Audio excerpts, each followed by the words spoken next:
I've been thinking a lot about contentment this week, and how contentment is really the soil in which the seeds of happiness and peace and joy are planted and come to blossom.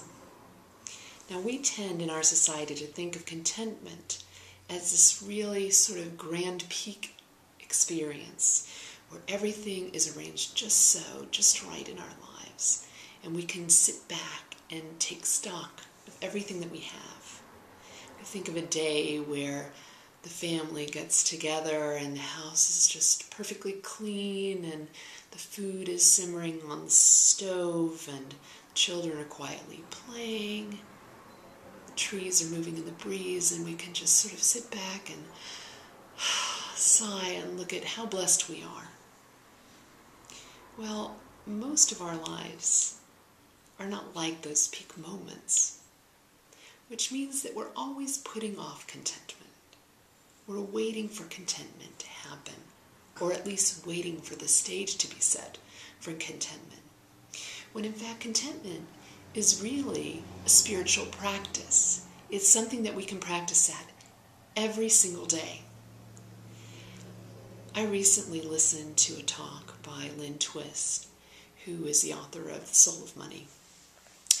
And she said something that was really brilliant that I want to share with you, which is that we need to become familiar in our lives with the exquisiteness of enough. We look at life usually in terms of not enough or more than enough. We're sort of pulled between these two poles of not enough and more than enough. And we really don't know the balance between them, that really sweet balance of just enough.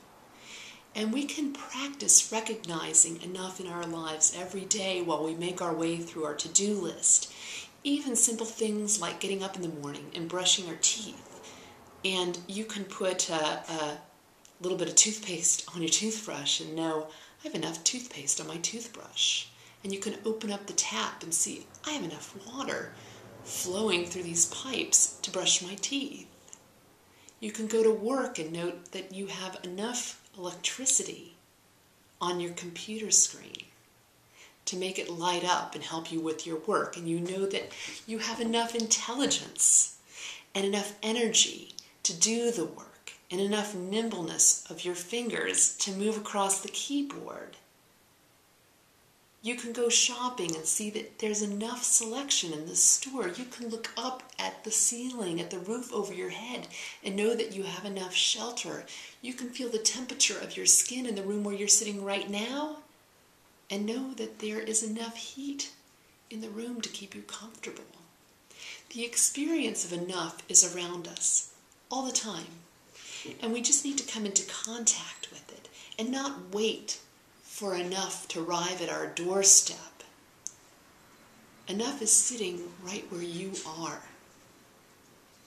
Someone shared a really great quote with me recently, and it's from the great philosopher Lao Tzu.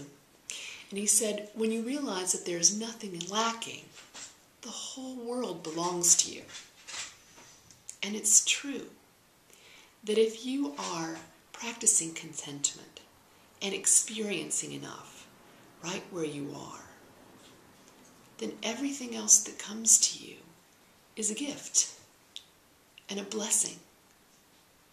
It's almost like if you were sitting in that room where everything was just perfect, and then an unexpected guest who has something delightful to share shows up at your door and makes that moment even more delightful.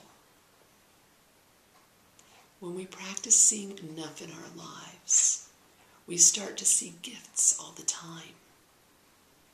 And then we can start seeing enough on a different level, on an emotional or a spiritual level. We can see that we have enough happiness, and we have enough peace, and we have enough joy.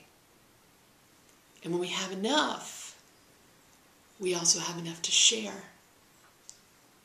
And that's the real experience of enough that we really, really want to aim for in life. It's a great thing to practice at knowing the joy of enough in your life.